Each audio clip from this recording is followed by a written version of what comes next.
Langka, mga kananay, oh. Luto namin ulam, pananghalian.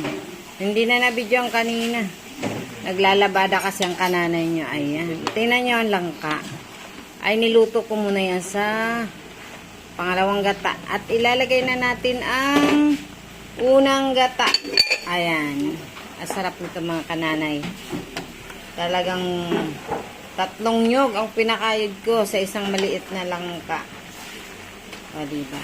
Ayan. Oh, diba malapot? Pag pure talaga ang nyog. Ayan.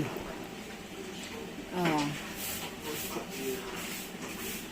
Sarap yan.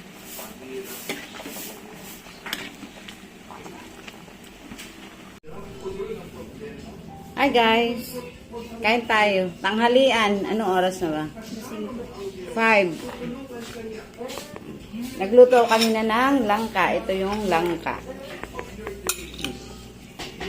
Magata ito kasi maliit lang na langka. 3 gata at 3 nyog ang ano ko. Tapos may partner na bangus.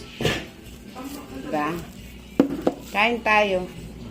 Habang nakain, mayroon akong nakasalang na labada. Ayan. Kailangan multitasking tayo mga nanay. Baka tayo matanggalan ng serbisyo. Diba? Kain tayo.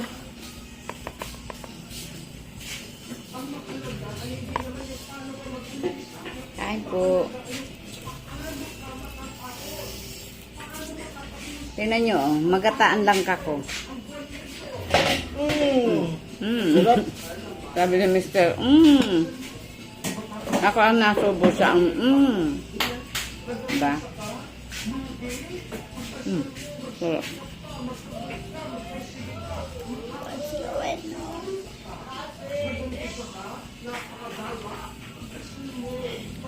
Kain tayo.